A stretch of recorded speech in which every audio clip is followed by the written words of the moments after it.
रहीम। आज का हमारा टॉपिक है कॉस्ट कंसेप्ट और उसकी प्रॉब्लम नंबर 2-2 करेंगे। पेज नंबर 39 है। पहले देखेंगे कंपनी ए। इसमें मिसिंग डाटा होता है, कुछ चीज़ें जो है वो आपको दी होती हैं, कुछ मिस होती हैं, वो आपने वो फाइंड करनी है। कंपनी ए में देखें फिनिश गुड्स जनवरी 1, फिनिश गुड जो है वो बिगिनिंग दी हुई है हमें, कॉस्ट ऑफ गुड्स मैन्युफैक्चर्ड भी दिया हुआ है, सेल दी हुई है, ग्रॉस प्रॉफिट की परसेंटेज दी हुई है 20%, और फिनिश गुड्स इन्वेंट्री दिसंबर 31 की मालूम करनी है हमने। पहले देखें कॉस्ट ऑफ गुड्स मैन्युफैक्चर्ड, जब हम लिखते हैं cost of goods manufactured, cost of goods manufactured में हम प्लस करेंगे फिनिश गुड्स, फिनिश गुड्स जनवरी 1 की कॉस्ट ऑफ गुड्स मैन्युफैक्चर्ड दिया हुआ है हमें, उसने वो लिख लेंगे 38 लाख दिया हुआ है, प्लस इसमें करेंगे 6 लाख। इन दोनों को जमा करें तो ये आ जाता है हमारे पास cost of goods available for sale. इन दोनों को अब हम कर देंगे प्लस 38 लाख और 6 लाख, ये 44 आ जाएगा। लेस करें हम अगर finish goods ending, finish goods inventory है हमारे पास दिसंबर 31 की, वो हमें मालूम करनी है, वो हमें नहीं पता। तो अगर ये हमें पता होती तो इससे माइनस कर लेते, तो ये हमारे पास आ जाती कॉस्ट ऑफ गुड्स सोल्ड। अब हमारे पास कॉस्ट ऑफ गुड्स सोल्ड भी नहीं है। जब कॉस्ट ऑफ गुड्स सोल्ड भी नहीं तो अब हम क्या करें, लेकिन सेल जो है वो हमें दी हुई है उसने, और ग्रॉस प्रॉफिट परसेंटेज दी हुई है। सेल हमारे पास गिवन है,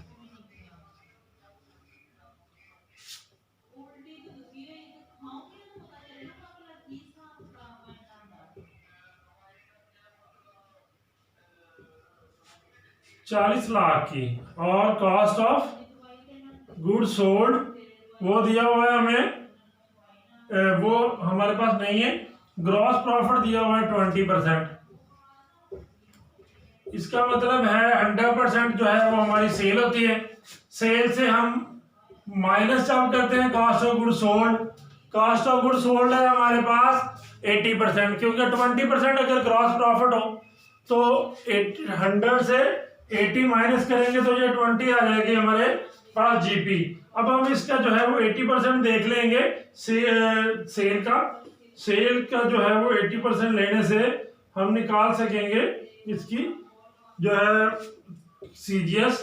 तो सीजीएस हमारे पास आ गई थी 32 लाख, और इस तरह ये जीपी आ जाएगा हमारे पास 8 लाख का जी, क्योंकि ये 20% था। अब ये जो 32 लाख आया है, ये हमारे पास यहाँ पे हम cost of goods sold put कर देंगे। हमने जो है वो ग्रॉस प्रॉफिट हमें दिया हुआ है 20%, सेल 100% होती है ऑटोमेटिकली। ये जो है वो बात अंडरस्टूड बात है कि ये 100% ही होती है। 100 से हम जब 80 निकालेंगे तो 20 आएगा ना, तो 20% जो है वो आ गया। 80 जो है वो बना है सीजीएस जो है वो 80 बना, तो हम सेल का 80% ले लेंगे तो हमारे पास आ जाएगा cost of good sold. Cost of good sold जो 80% आया 32 लाख, वो हमने इधर पुट कर लिया।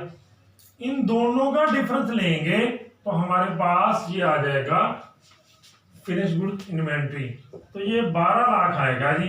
12 लाख 44 लाख से 12 लाख माइनस कर देंगे तो ये 32 लाख आ जाएगा।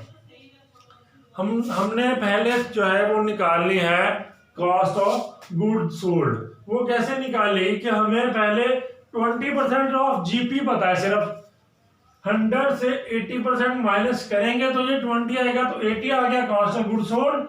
80% लेंगे सेल का तो ये आ जाएगा 32 लाख। 32 लाख इधर पुट कर दिया। इन दोनों का डिफरेंस लिया हमने, इन दोनों का डिफरेंस लेंगे तो ये हमारे पास आ जाएगा फिनिश गुड्स जो है वो एंडिंग इन्वेंट्री, कि ए जो है वो कंपनी का हल हो गया। अब बी में देखें, बी में जो है वो आपके पास कुछ चीजें गिवन है और कुछ जो है हमने फिर वो फाइंड करनी है। इसका किस तरह से हम करेंगे, इसका हम देखेंगे कि कौन सी चीज हमें मालूम करनी है और कौन सी जो है वो हमें दी हुई है। देखें जी, इसमें फिनिश गुड्स दिसंबर 31 की दी हुई है और कॉस्ट ऑफ गुड्स सोल्ड भी दिया हुआ है। Cost of goods available for sale निकालनी है। हमने cost of goods available for sale, company B का देखें, cost of goods available for sale हमने फाइंड करनी है। Cost of goods available for sale find करने के लिए हम मालूम करनी है, माइनस करते होते हैं हम इसमें से finish goods ending inventory.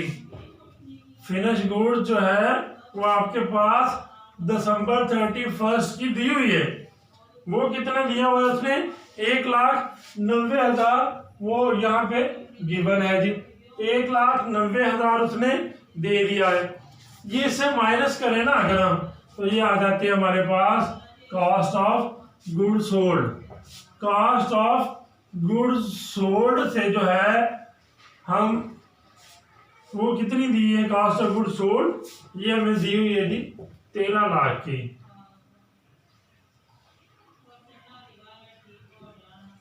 13 lakh की दी हुई है जी उसने कॉस्ट ऑफ गुड सोल्ड। अब 13 लाख रिवर्स जब हम करेंगे तो 13 लाख से हम ये 1,90,000 अब हम कर लेंगे प्लस, तो ये आ जाएगा जी 14,90,000। अब पहले हम रिवर्स करके जमा किया, अगर हम ऊपर से नीचे की तरफ आए तो देखें 14,90,000, 1,90,000 माइनस कर लें तो ये आ जाएगा हमारे पास 13 लाख। सीधी बात, या जो है वो रिवर्स करके देख लें, ये दोनों को जमा करें तो भी जो है ये आ जाएगा हमारे पास। इस तरह से हम cost of goods available for sale find कर सकते हैं। अब देखते हैं हम कंपनी सी का क्या करना है। कंपनी सी के लिए जो है वो आप देखें, कंपनी सी का क्या करेंगे। अब हम कंपनी सी का पहले देखते हैं डाटा कौन कौन सा अवेलेबल है। कंपनी सी का डाटा दिया हुआ है उसने, gross profit, cost of goods manufactured, finish goods inventory दी हुई है और फिनिश गुड्स एंडिंग भी दी हुई है। वर्क इन प्रोसेस दिया हुआ है जनवरी 1 का और वर्क इन प्रोसेस दिया हुआ है एंडिंग, और हमने सेल मालूम करनी है। सेल जो है वो मालूम करने के लिए एक बार देखें, सेल माइनस करेंगे cost of good sold, cost of good sold minus करेंगे तो ये आ जाएगा हमारे पास ग्रॉस प्रॉफिट। अब हम ग्रॉस प्रॉफिट तो दिया हुआ है उसने, ग्रॉस प्रॉफिट जो है वो दिया हुआ है और सेल जो है हमने फाइंड करनी है। सेल फाइंड करने के लिए हमें या तो जो है वो कॉस्ट ऑफ गुड सोल्ड हमारे पास आ जाए तो फिर हम निकाल सकते हैं। कॉस्ट ऑफ गुड मैन्युफैक्चर दिया हुआ उसने जी, cost of goods manufactured. Cost of goods manufactured जो है वो कितना है, कॉस्ट ऑफ गुड्स मैन्युफैक्चर्ड दिया हुआ उसने 3,40,000 का, प्लस इसमें से कर लेंगे हम work in process beginning inventory जो उसने हमें जनवरी 1 की दी है। ये आ जाएगी हमारे पास 28,000 हम प्लस कर लेंगे तो ये 3,68,000 आ जाएगा। इसको हम कहते हैं cost of goods to be manufactured, cost of goods to be manufactured. ये हमने जब स्टेटमेंट पढ़ी थी उसमें भी हमने देखा भी कॉस्ट ऑफ गुड्स सोल्ड में लास्ट करते हैं वर्क इन प्रोसेस, तो ये हमारे पास cost of goods available, cost of goods to be manufactured आ जाएगा। लेस करेंगे हम वर्क इन प्रोसेस दिसंबर 31 का, दिसंबर 31 का माइनस करें तो ये 38,000 है जी। 38,000 माइनस करें तो ये हमारे पास आ जाएगा 3,30,000। इसको हम कहते हैं cost of goods manufactured. Cost of goods manufactured आ गया जी हमारे पास 3,30,000 का। कॉस्ट ऑफ गुड्स मैन्युफैक्चर्ड से आपने प्लस करना है finish goods beginning. Finish goods beginning कितना है जी? फिनिश गुड्स बिगनिंग हमें गिवन है। फिनिश गुड्स जनवरी 1 का जो है वो हमारे पास बिगनिंग दिया हुआ है। उसने कितना दिया है? वो 45,000 का दिया है। 45,000 जमा करेंगे हम इसमें से, इनमें तो 3,75,000 आ जाएगा। इसको क्या बोलते हैं? Cost of goods to be sold, to be cost of goods available for sale, cost of goods available for sale. इसमें से माइनस कर दें अगर फिनिश गुड्स माइनस कर देंगे दिसंबर 31 का।